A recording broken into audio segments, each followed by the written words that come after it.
Hey, what's up? How are you? How you doing? How was your Sunday, eh? You know, easy like Sunday wanasemanga morning, but this is evening. I hope you're enjoying yourself. It's another episode of Coffee with MBUVI, right here on TV47. My name is MBUVI. Na leo ule guest nimewaletea is a surprise. It's not what you expect. He's a gentleman, he's tall.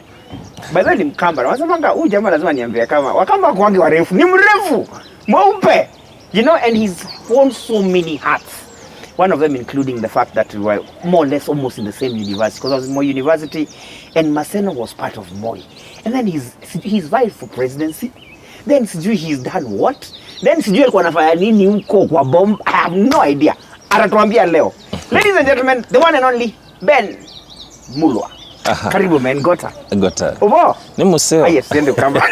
Ingekuwa kahawa na MBUVI dawa. Kahawa na MBUVI. But thank you for the yellow. Yeah, cheers. Absolutely. Lazima tuwakilishe. Yes. Wakambare. Sasa tuambie who is Ben Mulwa, because ukiniambia niseme ni nani nitasema either ni Benson, Benedict, Bendetta, Benali. Who's Ben Mulwa? Ben Mulwa. Ben is a short form of Bernard. Oh, great. And not Bernard. I'm very specific. So there's no R between. No, there's no R. It is Bernard. And sometimes it's difficult even for myself to define me. Yes. Because I have been around for quite some time. And it's been an exciting journey. That has been my life. Yes. I was born and raised in a village called Kaliene. Kaliene, where is that? Kaliene iko Kemundu location. What are the location, sub-location, village, chief? And Kemundu is actually really deep in my heart because that is what made me who I am today. Yes. I grew up there, went to primary school there, then went to high school, Kemundu Secondary School. If my fans, especially on Facebook, know very well about Kemundu. And one day I'll tell a tale about Kemundu. From there I went to Maseno University, tukapambana na hesabu huko. Before Maseno, high school umesema ulikuwa wapi? Kemundu Secondary School. Ukambani bado? Ukambani bado. Mbona anga kaakisanda kamba sikasiki? Kwani ulipitia wapi wakakasha happen vizuri? Nilipolish hapo tu inside Kemundu Forest. You know there is a forest. Okay. Na shule ilikuwa kule ndani kwa hiyo forest. So I was a day scholar from Form 1 up to Form 3. And the most memorable thing I always remember, kuna time story ilitokea ya kwamba there is a lion that had broken out of from all the way from Amboseli. How far is Amboseli from like It there? Is far, but you know those animals can do. Actually, I was reading even a lion like in the Mara. There is one king in Mara who covers one lion, male lion, covering 400 square kilometers. So those characters move.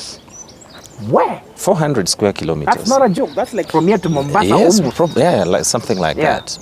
And that is in the Mara. Yes. And that is his dominion. So story katokea kwamba kuna simbare. Simbare amepenyare habare. Man, you are a day scholar. And you have to walk through that Kemundu forest to get school. What class were you in there? No, I was in Form 2 that time. Yeah, I was in Form 2. Bro, sijai shikwa na baridi hivyo in my life. Ukitembea kwa hiyo forest alafu unaona tu, and then you know there used to be baboons and some of them were huge. What have you gone through? Baboons? Lions? It was like a week. But I think it is the longest time I have ever experienced in my life. Ukitembea. Kwanza siku moja nilikuwa nakamua ng'ombe home. Jioni ikifika jioni mimi ndio nilikuwa nakamua. I'm very good at that. And that's very early in the morning, of course. No, ilikuwa jioni that time. So I was with my younger bro. Unajua inakamuliwa asubuhi na jioni pia. Yes. So around saa 2 hivi. Then from nowhere, unajua tumeenda na kale kalantan. Chamule. Chamule. Tukaenda na hiyo lantern. Sijui lakini si koroboi. Si koroboi. Kuna ile ingine ya mabati, kuna hii ingine ilikuwa na glass. Yes, na mafuta taa. So tumeenda na hiyo light. So tulikuwa tumeambiwa hiyo light pale utaiweka ukae mbali nayo ndio distraction ya simba. So nimeanza kukamua tu ng'ombe. Sasa unasikia tu unatetemeka. Then one of the cows ikatoa ile sauti ya ng'ombe ikiona mnyama. Like, oh! Okay. I was with my younger bro, but bro nearly freeze. Yeah. I never knew he was so fast. He's involved kando. Na ni usiku kwa giza black. Nisikia tu sha.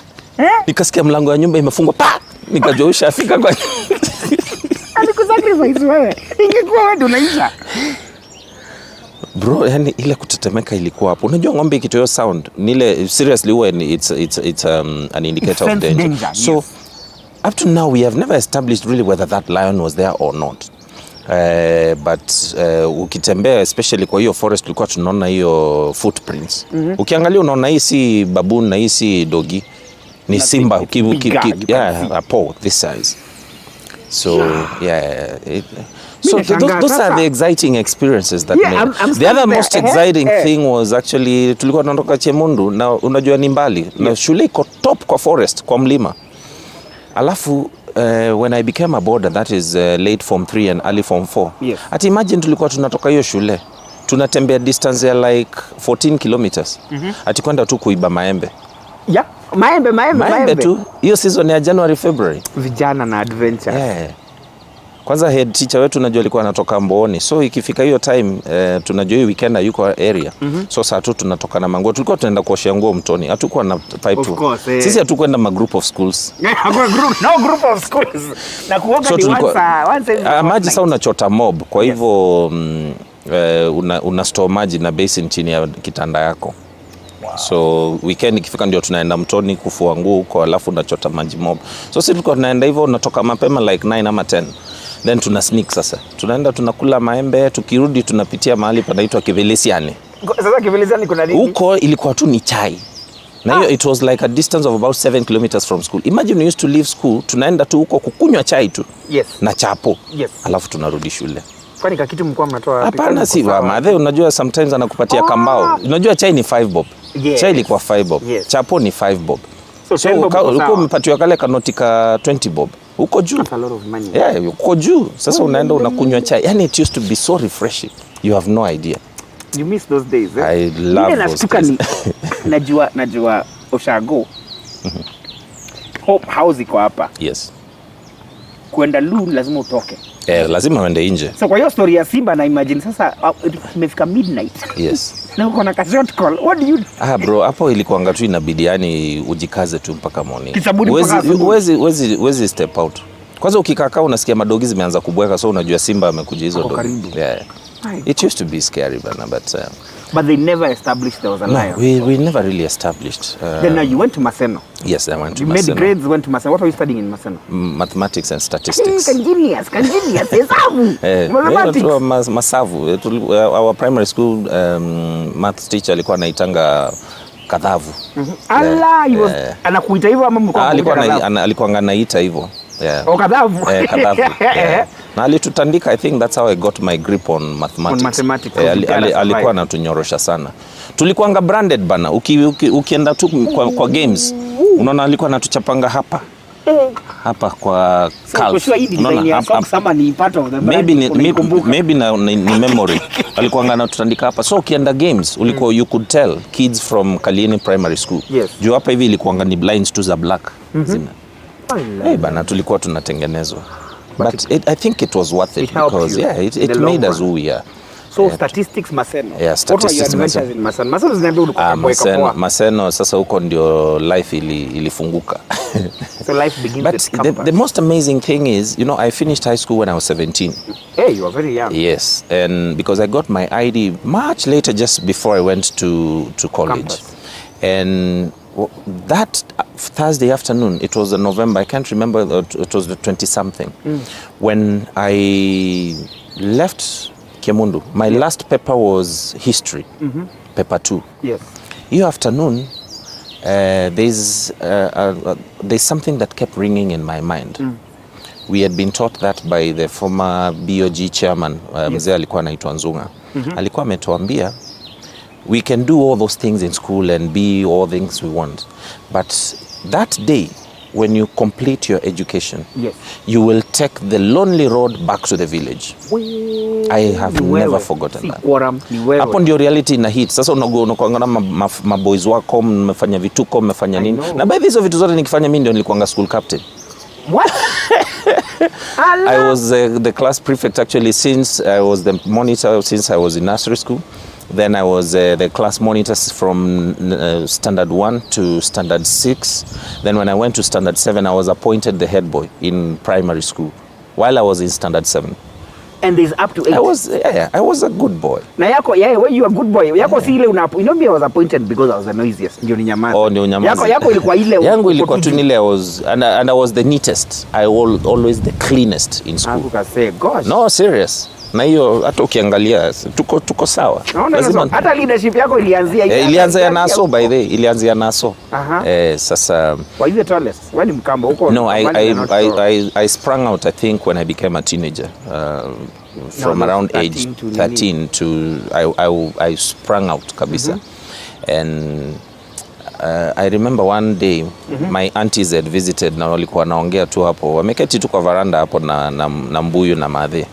So as I was walking, one of them commented, "Hey, na Ben amekuwa mrefu." And there is also another thing my auntie mentioned I've never forgotten. Yes.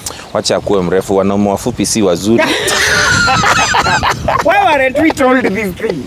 We should have been told to that auntie of mine is an engineer and now retired. So me, I think I read too much of the Bible and misunderstood. Kwa sababu inasema occupy until I come. Oh yes. Yeah. But my journey has been very exciting, and I was telling you when I went to Maseno. Yes. I remember when we started the national conversation around constitution making. I was also in Maseno around that time. I think I was in second year, and siku hizo nilikuanga sasa nimeshikanisha rada ya kuachana na ushamba kiasi. Yes. So siku hizo nilikuanga ilikuwa inaitangwa blowout kwa nywele. Unajua blowout? Unaikaranga vizuri, unaweka chemical Sasa kagel vizuri ina shine. Sasa hiyo time Maseno akaanza kunitanga Yashpal guy. Really? I was Yashpal guy. Because unajua sasa nywele inakaa ya muhindi hivi kiasi. Niko hapo na suti. I used to wear suits to class in college. Yeah, I'm serious. Suit na tie vizuri. Asubuhi ikifika Monday to Friday. Ikifika Saturday mimi niko shorts. I used to be only in shorts and t-shirts. So when first years came, yes. Because me I remember when first year, first of all, it took a long time before lecturers came. So one day, as we were waiting for lecturers to start coming, yes, this guy comes in a suit, yes, amevaa tie, na ka briefcase, yes. The whole class kept quiet. Because the lecturer has come. So you guys didn't confuse you for a lecturer? No, most of the times they used to. Yeah, and it was a very exciting journey. Actually, I think Maseno was a game changer for me. Wow. And in terms of really opening up my mind and interacting with the world, I have made permanent friends since then. It's over 20 years now. Wow. I have made permanent friends from all parts of this country. So I was heavily banking on these guys when I was seeking to run for president. Right. Because niko na network kila mahali, niko na marafiki kutoka Garissa, kutoka Moyale, kutoka Kakamega, kutoka every part of this country. And you see, Maseno was not very big that time. So we were like really family. Today, actually, we have maintained a very close relationship. Neat connection. Yeah. We almost know everybody and where everybody is. Even our alumni pages it's very refreshing, you know. We were like really family. Right. And it was a game changer for me. When I went there, I was telling you, I was appointed the chair of the Constitution Review. And I'm excited about what I did because it was an elaborate consultative process. Naturally, I think I am a peacemaker. Yes. You will never find me in chaos. Since I was a kid. You'll never. No, kuna wengine marafians. Hujakutana nao. Kutembea pini kuna mengi hata kutoka homeland. So, I want us to go there. I want us to go there and talk about even how that transcended into learning your leadership skills. Yes. But when we come back, we want to take a small break And you're a busy man, mbona ukiangalia simu sio nitakuacha upige kasimu kamoja. We'll be right back. This is Coffee with MBUVI. Don't touch that dial. Moving.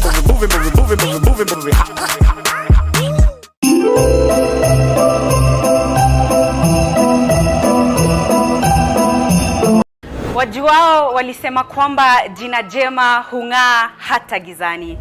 Na vile wakasema bora ni bora iliyoboreshwa, na habari za TV47 zinazidi kuimarika kila kuchapo. Tunasanzuka na kutamba ili kuhakikisha tunaweka bayana taarifa kemkem zenye usawa na mantiki.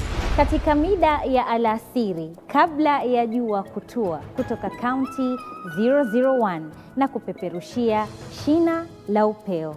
Na inapowadia saa 1 kamili, nachukua usukani kukufahamisha. Happy holidays.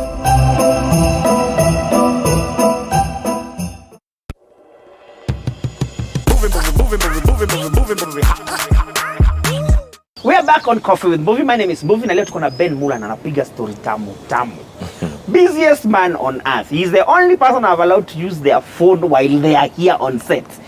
Soon we'll be telling you what he does because it's interesting. But before we get there, Yes. Mulwa, Yes. safari yako ya kuwa mwanasiasa.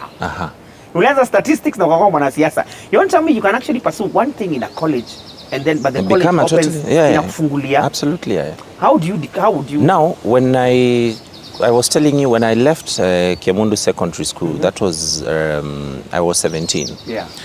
I left school that afternoon with one mission, to look for a job. Right.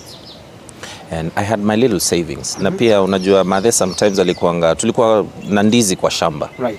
So unajua ukiuza hizo ndizi, sometimes like umeuza za like so 2 ama so 3, madhe anakukajia 50 bob. There's something I want you to clarify because Yes. so that guys can understand why you're looking for a job after high school. Yes. We had a No, whole unajua mimi nilikuwa nimeambiwa soma vizuri upate kazi mzuri. So si nimemaliza shule. Hata hujangojea results. Hapana, results hata zetu unajua zilikuwa zinakujanga the following year in March. Yes. So they used to take almost 6 months. Yes. And then going to campus again another 2 year years. or so. Yeah, another 2 years. So when I left that school that afternoon, I was determined to come to Nairobi and look for a job. Na sikuwa najua popote Nairobi. Yes. At least nilikuwa nimepitianga Nairobi once in a while. But sikuwa najua popote. At least I knew my sister used to live in Umoja. So the following weekend, nikafika Sunday, nikaambia madhe, mimi naenda Nairobi kutafuta job. Yes. Job gani tena? Si upumzike at least mimi naenda Nairobi kutafuta job. Ndio Lukoma. Unajua that time hakukuanga na mathiri, so kutoka home kwetu mpaka Emali is like 17 kilometers. So unapaswa tu mguu. We are used to it actually. We never even used to think about it. It was nothing. Yeah, nikachukua kabag kangu nikajisunda na mimi nikachomoka. Mayanga bro akanisi off mpaka halfway akarudi. Mimi nikaenda nikapanda mat nikafika tao. Kafika tao that time my sis at least luckily alikuanga na landline kwa hao. There were no mobile phones. So I called, nikamwambia nimefika tao, akanieleza vile nitapanda gari za Umo. Nikaingia Umo. Ukafika Umoja. Kafika Umo, sasa unajua naanza kushikanisha rada, naangalia vile Nairobi kunaendanga, naangalia, nasikiza.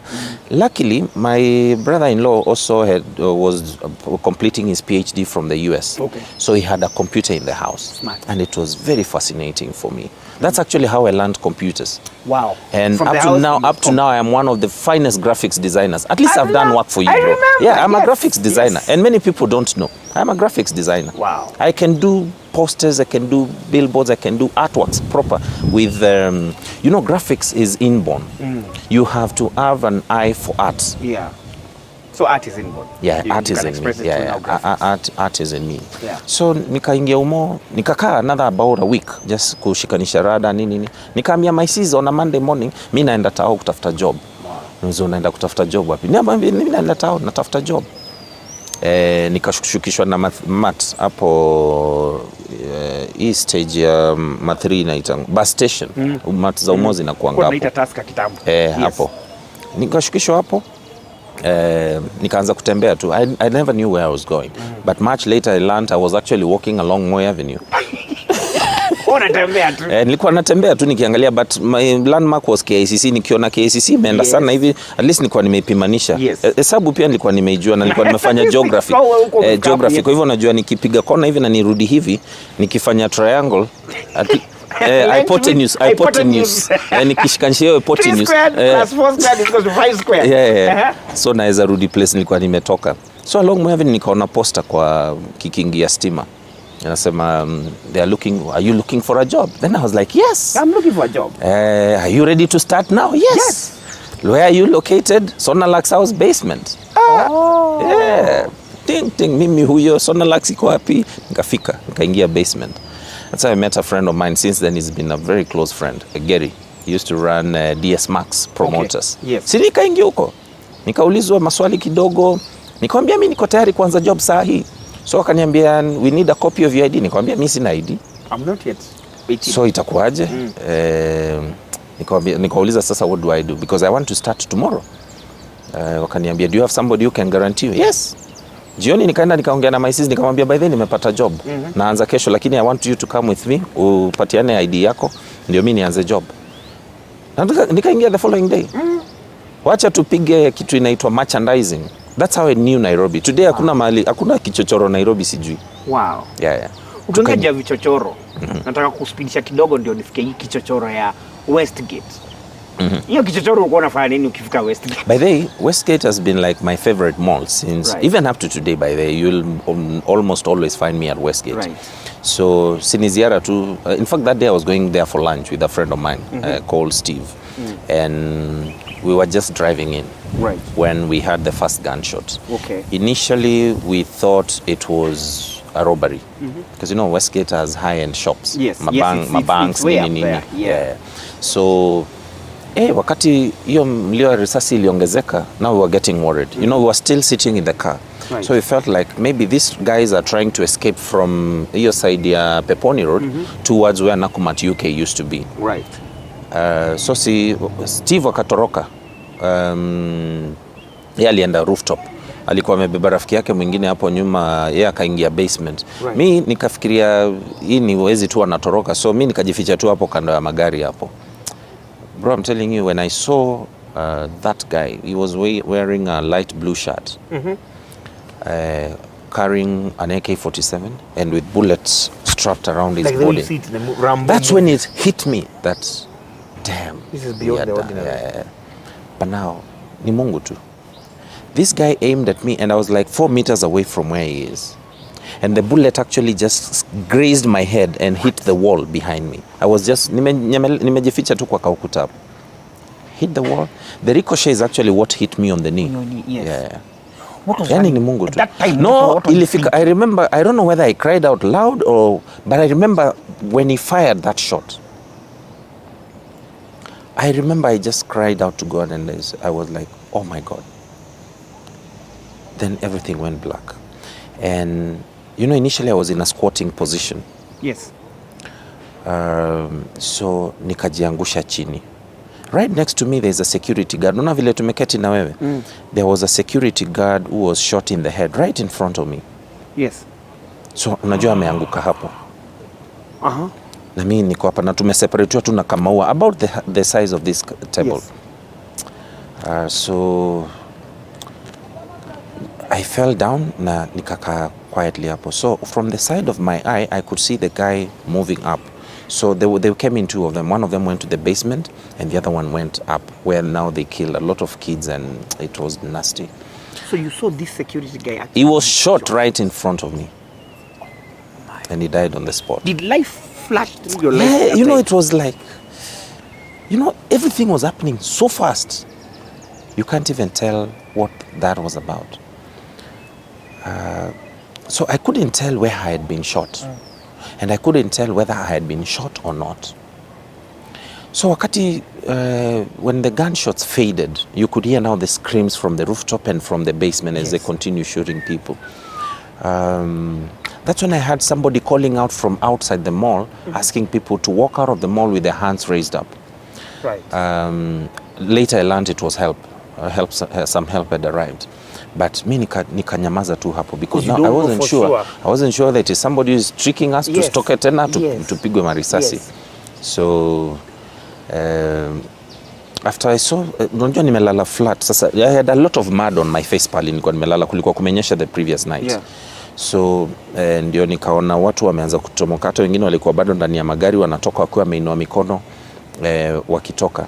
That's when I decided to stand up. Right. But now getting up, I realized I had a lot of blood on my leg, and I had a very sharp pain cut through my leg. Yes. So again, when I saw the blood, I was like, probably it is blood that had been spilled from this guard who had been shot in front of me. But now standing up became a problem. All I was able to do, I remember we had left the car engine running. So I managed only to switch off the car. Hata sikuwa na time ya kuroll up windows. Right. Nikazima gari tu na nikachomoka na key.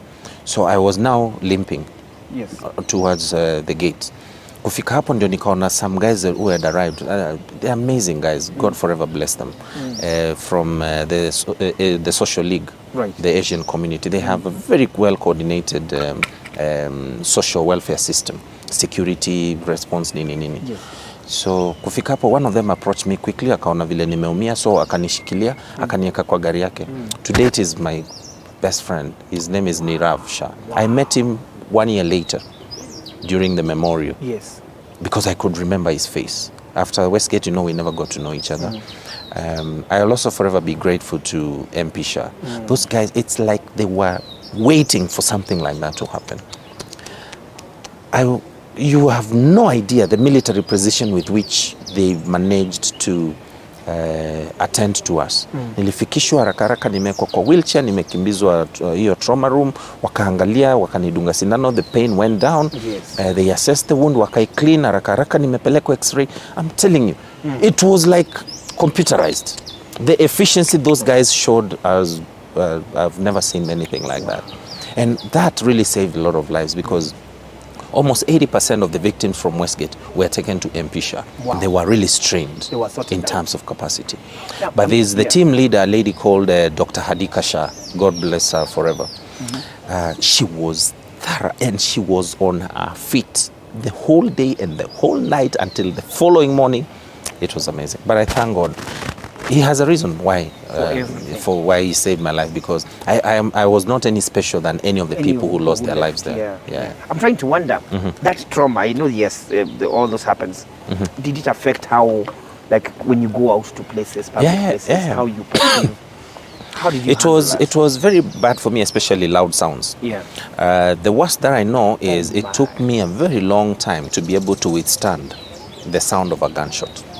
So hata hizi mabaruti watu utupa za asili. Hizi za vitu za Diwali. Baluni kibas. Yeah. It was horrible. You know that hiyo risasi ilipiga hapa kwa kichwa, so hiyo, if you hit a wall na ni mawe, hiyo sauti risasi inatoa. Bro, you don't know. It was like an explosion inside my head. Oh my goodness. Yeah. No wonder you were thinking, have I been hit? What was that crazy? Yeah, you couldn't tell. You couldn't. Ni Mungu tu. So it took me a long time. And I remember one of the most traumatizing moments was like a few months after that. I was driving on Tomboya Street. Na nizo enzi Kanjo walikuwa wanakimbizana sana na hawkers. In fact, you have noticed under Governor Sonko imereduce, hujaona polisi wakifukuzana na hawkers huko hivyo. Utajua kwa nini naongea hiyo story. But it used to be very nasty. Yeah. Especially huko Tomboya. So one day, luckily I was with a friend of mine just in the car. He was in the passenger seat. Right. And hapo nje a fire station, hao mapolisi wakikimbizana na hawkers, one of them fired a shot. Whoa. Bro, I froze. Nilitetemeka, mwili ka stop completely. Yes. I couldn't drive, I couldn't do nothing, nikaanza kusweat. Nilisikia ni kama hiyo risasi ni mimi nimepigwa. So rafiki yangu ndio alinotice that nime paralyzed, kind of. So ndio I parked in the middle of the road for a few minutes, ndio akamanage kwenda around. Nikakuja passenger seat, akatake over, akani drive. Nilimwambia tu to drive, tukashika Limuru Road, hata sikumbuki tulipindukianga wapi. I recovered like an hour later, ndio nikarealize sijashutiwa. But much later now, over time. Over time. Nowadays even relieve, does that moment come and yes, of course, yes, it does actually. Especially, what really haunts me is, I don't know, why did this guy want to kill me? I don't know him. He doesn't know me. You know, those, to me, those are the important questions. Yeah. Like, he just found me in the mall. I don't know him. Here he is. He just picks a gun. He wants to shoot me. And he actually fired at me. He actually looked Yes. at you straight. Yes. No, I'm trying to picture that thing. It's still running in my head. It was untidy. Yeah, it was untidy. Vile hiyo risasi ilinimiss ni Mungu tu. Na vile nilijiangusha chini, I think he thought he had taken me out, so akaendelea tu. But I keep asking, like, why would you wake up One day and decide. just decide to load your gun and just go kill people? Civilian. Hivyo tu. Na hakuna kitu utapata. Hao watu wakikufa si ati kuna mali unawapeleka. Terrorism is really untidy. We need to fight it, and fight it to the most. But I That's thank one God that we have made tremendous progress as a country in terms of combating that. And people keep asking me, but I know Westgate never affected me as bad as one of the incidences. And this was the Garissa incident. Hold that Garissa thought. Yes. I want to tell us about that when we come back after this break. This is Coffee with MBUVI, story mechacha. I know you can't go anywhere. Toa batteries or remote in case kuna mtu anaweza kuja kuchange channel. We'll be right back.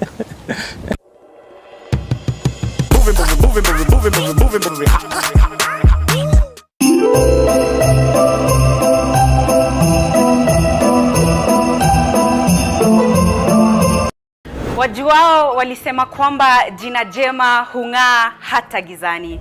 Na vilevile wakasema bora ni bora iliyoboreshwa, na habari za TV47 zinazidi kuimarika kila kuchapo. Tunasanzuka na kutamba ili kuhakikisha tunaweka bayana taarifa kemkem zenye usawa na mantiki. Katika mida ya alasiri kabla ya jua kutua kutoka kaunti 001 na kupeperushia shina la upeo. Na inapowadia saa 1 kamili, Nachukua usukani kukufahamisha na kukupeperushia taarifa ipasavyo. tutakueleza ni kipi kilichojiri na wahusika ni wepi. Ungana nasi kila siku ya wiki tukujuze, kwani usilolijua ni kama usiku wa giza.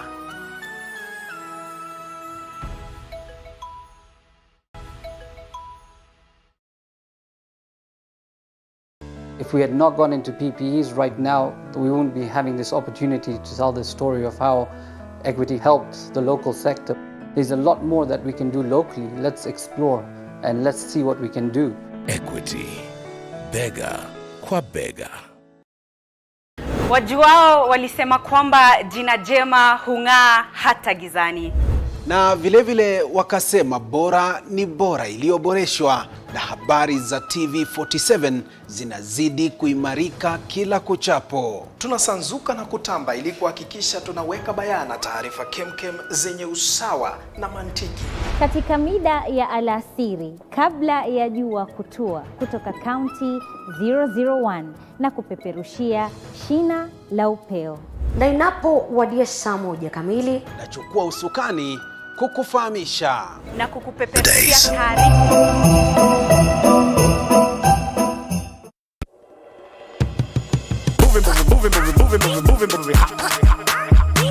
Welcome back to Coffee with MBUVI. My name is MBUVI na leo niko na Ben Mula, story tamu ametuambia juu ya Westgate na alikuwa anagusia kitu ka Garissa. Hebu gusia yako because we want to talk about that, about your presidential ambitions and what you're doing right now.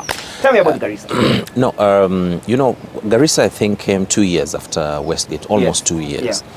And you know, Westgate, I think I got over it so fast. And I even went ahead to start providing support to most of our fellow victims. Wow. In terms of encouraging them, in terms of, it was amazing. We even later formed what we call TVSI, the Terror Victim Support Initiative. Okay. And it was teaming up with also psychiatrists, doctors. There are those who are going for their physio and psychosocial support. Right. And it was amazing. But now when Garissa came, for some reason it hit me in a way I never imagined. How? You know, after Westgate I don't remember even crying or thinking about it. But when news broke out about those kids being terrorized there, And then by the end of the day, the numbers started coming in, that we had lost over 100 kids, school-going kids. Yeah. It hit me in a fashion I never imagined. I sat there imagining, pictures even started circulating of how the kids were lying down on the floor and somebody just walking over each, shooting you in the head. And it's a kid. Hiyo ilinigonga pali pabaya. I remember I cried and asking God, why would innocent kids like this go through that? And I think for me now that is the incident that really got me like a reality of what Westgate was. And it was painful, but it's been a journey. I've met a lot of survivors from Garissa, and I remember even meeting quite a number of kids who were later transferred to Moi University. Right. And I forever continue praying for them. It's not anything you'd wish even on your worst enemy. It's not. Yeah. Are these some of the things that were making me feel like I need to get into the political front and change one or two things? Absolutely. No, but I've realized it again. We can always make a difference from wherever we are. Yes. We always, at any one given time, there's always an opportunity to make a difference. Right. If you're just walking on the street and you are chewing gum, if you don't drop it on the floor or on the pavement, you have made a difference. Wow, good. Because garbage begins to pile up just by one person dropping chewing gum, then the next one maybe had a piece of paper from the bank or an ATM slip, another one had matatu receipt. Before you know it, we have a pile. Yes. So there is always a small way to make a difference. Right. The problem is we have given politics too much prominence at the expense of virtues and values. Right. Is that why you wanted to? Yes. Tell me about that journey a little bit. When I was in Form 3, at the top of Kiamundu Hill, hapo tulikuwa mahali there used to be a very beautiful spring where water is flowing from the rocks. Right. And I remember sitting there with a friend of mine called Alex. He was in Form 4, I was in Form 3. And as we were, it's an amazing view. From there you can see Mount Kilimanjaro. Over here you can see the plains all the way to the Yatta Plains that stretch to Mutito in Kitui County. Right. It's an amazing view from the top there. And I remember telling him that one day I'll be the president of this country. And he laughed. He thought it was a joke. Yes. When he found my name on the ballot, for Senate, Makueni, in 2013, he called me and told me, bro, I always thought you were joking, but now I realize you are serious. Yeah. But what made you change from, because I remember the campaign was... I started off presidential. Yes. Now that's something one day I'll do an exclusive on this, or maybe even capture it in a book if God grants me the time. Maybe this one, and it's now. I was a member of the UDF party. And... What is UDF? The United Democratic Forum. Right. This is a party that much later, ignorance is bliss, bro. Yes. What did you do much later? Ignorance is bliss. See, me nimeona chama imetengenezwa. I had started off my campaign, then now there is a new political party, then I decided to join the political party. And everything went well. Until I realized a couple of things later. One, UDF had been formed by the people who were running the country at that time. Okay.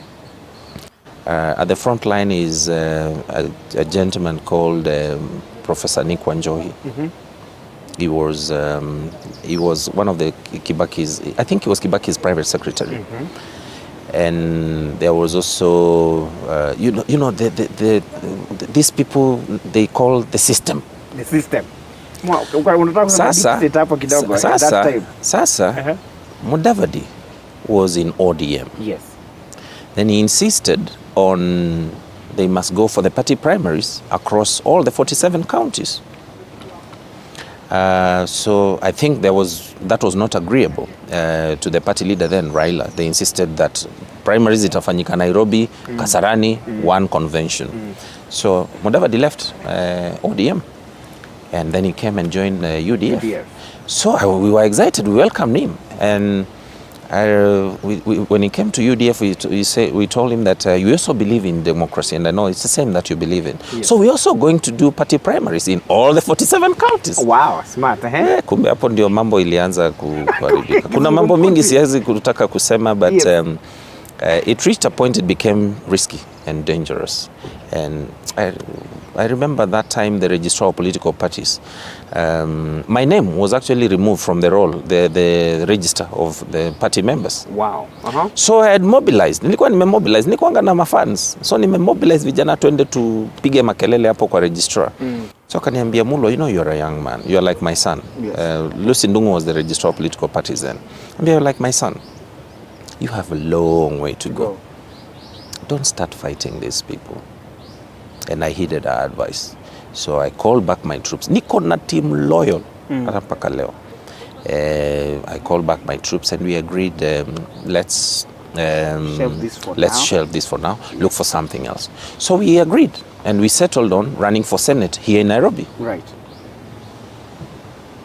Then I joined, because I'd been expunged from the register of UDF, I joined NAC, Mamangilu. Right.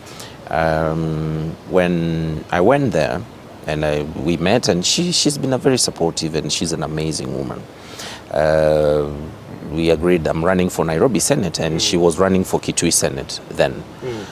But now there came a challenge. When NAC teamed up with TNA and URP, yes. Then there was a lot of reorganization in terms of which party was fielding which candidate were. Oh my, okay. Yeah, yes. So again, there were consultations. And Mamangilu told me it is not possible for her to field me here in Nairobi as a Kamba. And TNA had picked my current boss, Governor Sonko, right. as the Senate candidate. Right. URP did not have a candidate. Yes. So it was a very last minute decision actually to shift base to Makueni. Right. How I survived to make it to number 3 is still a miracle. Congratulations, though. Yeah, I was number 3 after 2 giants. In fact, my race was tougher than the presidential. I was running against the late Mutula and Mwau, the boss. Aaron Mwau. And good job. The late Mutula Kilonzo. Yes. Yeah, I was number 3 and it's been exciting. And after that reorganization, even our candidate in Nairobi then, now the current governor Nairobi, they came to campaign for me in Makueni, and it was amazing, because now we were a team. So that's why you guys kind of like hooked up. Yes. Right. From around that time. Because after the presidential, my estimation was I wanted to run for Senate in Nairobi. Right. Yeah. But Sonko that time was a juggernaut, a political juggernaut here in Nairobi. Yes. And so he won with a landslide. Yes. And ever since, here we are. And here you are. And today we are at Governor Sonko's. We are at Governor Sonko's private office. And what do you do for him? I work as his private secretary and also his spokesperson. Yes.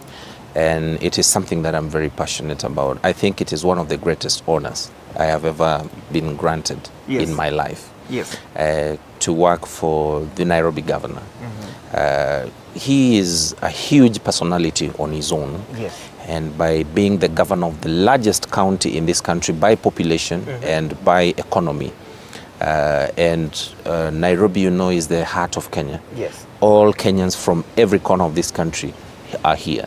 So it has been an exciting journey, actually. Yes. Is it adrenaline filled? Because it is, because today, Nairobi never sleeps. Yes. So there's always something coming up at any one given minute. Yes. Hata saizi atinafika Friday, you're like, I want to go relax. Wapi? Unalipuka tena unaona kitu imetokea ingine now. You're always on your toes. Yes, and particularly, I think since December last year, it's been particularly challenging. Since the governor was arrested on allegations of corruption. The matter is still in court. And that changed a lot of dynamics because he was barred from going to his office. That's why most of the times we operate from his Upper Hill office here. And other times I have assignments at City Hall. And you see, there's been a lot of negative press on him. So my work has been perhaps beyond what ordinarily it should be, because there has been a lot of misinformation going around the media. There has been a lot of bad propaganda going around the media. But the one thing that I genuinely like about my boss, he's such a hands-on fella, you have no idea. Really? And he has his pulse on literally anything going on in this city. Wow. But most importantly, I don't think I've ever interacted with somebody who is so results-oriented like him. And that's why in under 2 years, Nairobi, from the dirty, filthy city that we inherited, he's been able to do projects that have never been done since independence. Like now we have 3 new fire stations. The last time Nairobi got a fire station was in 1907. What? Yes, ile iko pale Tomboya ni ya 1907. 13 years ago. Yeah. What? He delivered 3 new fire stations. Alihurumia, unajua yeye ni mtetezi wa wanyonge. Alihurumia wamama vile wanakaa kwa matope. Saizi hata ukienda Muthura, even recently I saw a feature in the newspapers about how vendors suffer, especially during the rain season. He has built new markets. We have a new market in Mwariro. We have Karandini. We have the new Wakulima market. Personally, it is fulfilling. It's amazing. And you know, there's one of the reasons I ever dreamt of getting into leadership is to pursue justice. And my core assignment at the moment focuses so much on ensuring that people get accurate information. Right. I naturally have zero tolerance for any form of injustice. So by nature, I feel bad when I read lies in the newspapers or I watch lies on TV, yet the facts are very different. Nairobi has changed under Governor Sonko. Right. You go to Eastlands, places that had been neglected for 30, 40 years. He's done new roads with cycling lanes and clean drainage. And if you remember, in 2016, when Kidero was still governor, Nairobi used to flood even in the CBD. Oh, wow. Last year, 2019, the long rain started since October and they ran up to around April 2020. And there was not one single case of flooding in Nairobi. Wow. Because he has always been planning ahead. And he has been focusing on really what matters. So what we are seeing currently is a lot of bad politics. There are people who are definitely not happy with his performance. You know, initially they thought he can never deliver. Yes. Then he shocked everybody. And by any standards, if you look at some of the reports, like from the Office of the Control of the Budget, the Nairobi County government has way outperformed even the national government. Wow. Particularly on development. And despite the budgetary constraints, he was able to ensure that these resources were no longer being stolen, but going to do the actual work. Right. That, of course, rubbed the cartels the wrong way. The wrong side. There are people who have bought properties in this city from collecting money from City Hall for no work done. Tunakaa hivi vile tunakunywa tu kahawa na MBUVI, tuko Java, tunachora invoice, tunapeleka City Hall. After 2 months, after 2 weeks, pesa imetumwa, tunagawana. For no work done. Yes. So that is one thing he killed completely. Yes. And of course there are people, unajua ni kama samaki walikuwa wamezoea kuswim hapo, alafu suddenly umefungulia maji yote imeenda. They're like, what do you mean? What do you mean? Unaona vile zinaanza kuruka. So what you are witnessing currently ni samaki wale walibaki kwa mchanga. Maji ilifunguliwa ikaenda, sasa wakaambiwa wajipange. Kama watajifunza kukula nyasi sawa. In like a small nutshell, because I know time is not on our side. Yes. I just want you to just highlight what you've said what working here has exposed you to doing. Yes. What you intend to do with that, so that we see what we expect from Ben Moore in the future. In like a minute. In like a minute. Actually 30 seconds. No, actually. And then give me handles. Yes. And that's it. I don't want to specifically say where I want to be maybe next time, but the one thing I know is this role has really opened up so much for me, and I look forward to continue serving Kenyans in the same or similar capacities. Right. It's made so much difference in my life. Right. And I hope that one day people will be able to appreciate the little role that I played alongside in supporting the governor to achieve his mandate. Despite the noise and the kelele and all that, I look through reports and I'm satisfied that we have been able to, and these are things that you can never erase in history. Right. As I told you, I studied mathematics. Now I'm doing communications. Right. And when I was in Kemundu, I didn't even know.